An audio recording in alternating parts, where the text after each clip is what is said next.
Digital game-based learning is not a novel idea. The notion of combining learning and the world of digital gaming had its humble debut in the 1970s with Plato, the programmed logic for automatic teaching operation. Since then, digital game-based learning has evolved into a booming industry. Supported by large quantities of research praising its merits and the still somewhat debatable arrival of Prensky's digital natives, digital game-based learning has gained recognition throughout the world of education. Yet, in spite of a vast majority of teachers acknowledging the benefits of incorporating digital game-based learning to the classroom, only a few are truly undertaking this feat. What is slowing down the widespread implementation of digital game-based learning in schools around the world? According to Egenfield-Nielsen, it is the perceived barriers such as cost, ICT infrastructure, and knowledge that are slowing the adoption and proper implementation of digital game-based learning in the classroom.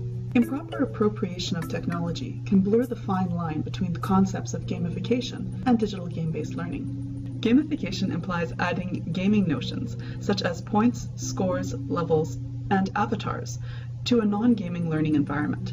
As such, games are included in the classroom using a behaviorist approach rather than a constructivist view. Classcraft and Classroom Dojo are wonderful examples of gamification, in that these programs do not directly involve digital games in the construction of content. Digital game-based learning, on the other hand, enables students to discover content through gameplay or gameplay and design. Minecraft is often a well-cited example.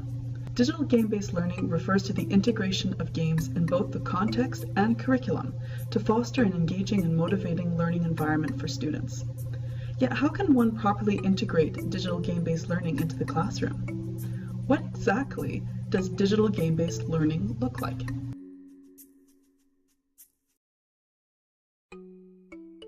To consider one's context and situation is the first step in integrating digital game-based learning. Educators need to reflect on their knowledge comfort level and on the potential support that learners will need. They need to compare their needs with the available support and existing infrastructure to ensure that the system can support the game and allow the learner to continue his or her progress from one class to the next. Commercial off-the-shelf games, also known as COTS, are one of the least resource-intensive manners of integrating digital game-based learning to the classrooms in terms of time. Their creation by professional game designers makes them very engaging. However, the accuracy and depth of content contained in the game might be subordinate to the game's entertainment value.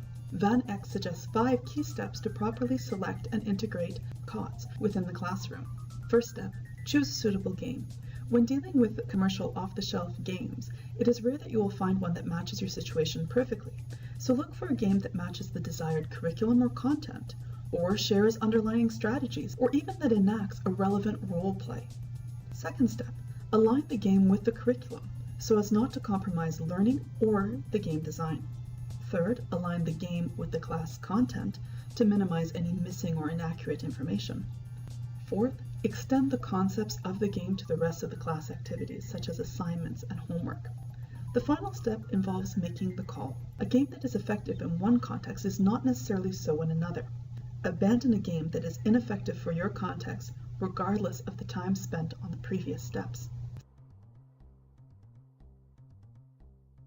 Serious games, created by educators and game designers, are implemented in the classroom to hone specific content knowledge or skills. They are not selected for their entertainment value.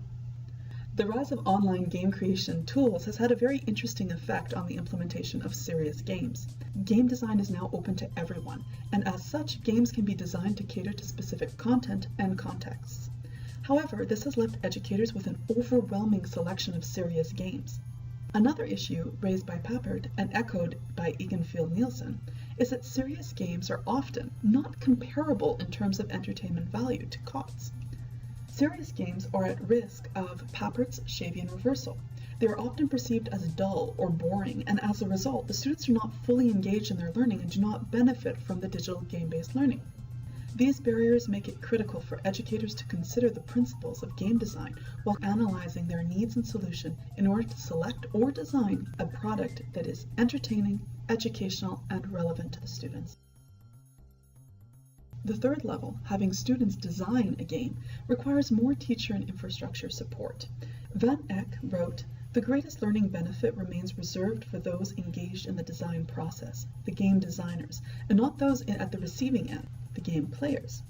This quote clearly echoes the constructionist perspective of digital game-based learning as described by Café, which allows the students to embrace the constructivist philosophy of building one's own knowledge while designing a game. When students undertake the role of the game designer, they are not only required to have a firm grasp of the content matter, but they will also experience truly engaging learning environments and authentic learning situations while exploring the design process. This combination, according to Brennan and Resnick, will lead to deeper learning.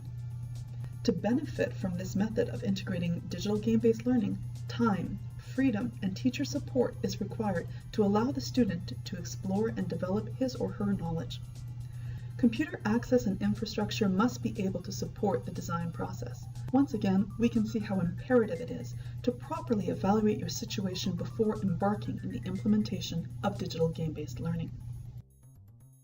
Each manner of integrating digital game-based learning will foster an engaging, technology-enhanced learning environment.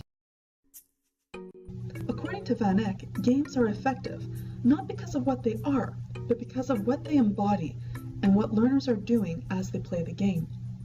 Digital game-based learning offers the learner timely feedback, meaningful context-situated learning, and a chance to explore the design cycle and develop strong collaborative skills.